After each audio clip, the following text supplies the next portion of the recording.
आइए हम लोग 10th क्लास का एक क्वेश्चन नया सा फिर आ गया है जिसको सिद्ध करना है। क्वेश्चन है कि सिद्ध करें कि √2 एक अपरिमेय संख्या है। इसमें नियम होती है कि जो चीज सिद्ध करना होता है उसके जस्ट विपरीत मानना पड़ता है, अर्थात हल करते हैं। चलिए देखते हैं कैसे होता है इसका। पहले उसको शुरू में क्या लिखेंगे कि माना कि √2 एक परिमेय संख्या है। परिमेय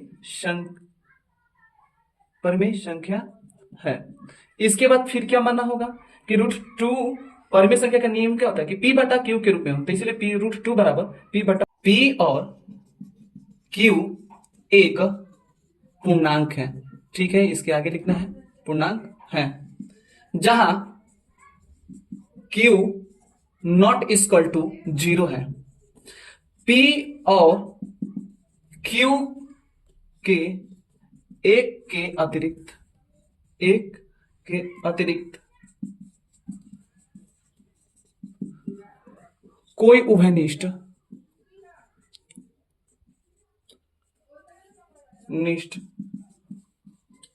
गुणनखंड नहीं है।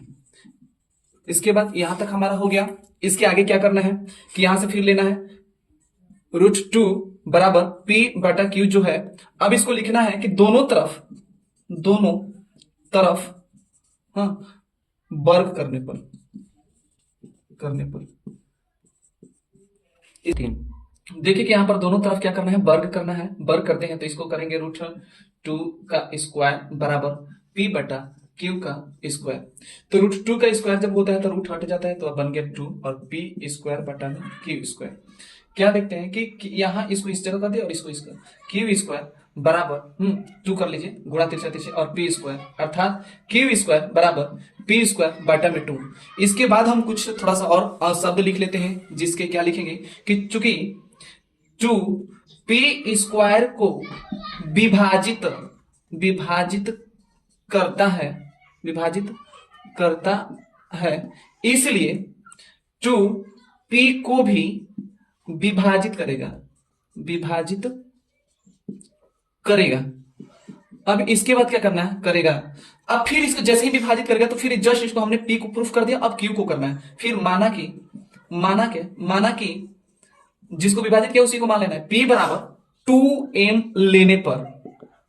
लेने पर और ये जो समीकरण हमारा जो था क्या कि यहाँ पर आपका ये जो समीकरण ये जो था 2Q स्क्वायर जो था बराबर P स्क्वायर, इसको अब क्या करना है कि इसी को फिर इसमें मान रख लीजिए। कैसे रख लेना है कि यहां पर इसके बाद हम लोग आगे चलते हैं कि 2Q स्क्वायर बराबर P स्क्वायर हो गया। हमने P स्क्वायर का मान रखा है, क्या रखा है, P बराबर 2m लेने पर, तो लिखिए Q स्क्वायर बराबर 2m का होल स्क्वायर, अर्थात 2Q स्क्वायर बराबर 2 का स्क्वायर हमारा 4 हो जाएगा, m का m हो जाएगा, m स्क्वायर हो जाएगा और 2 से 2 यहां कट गया।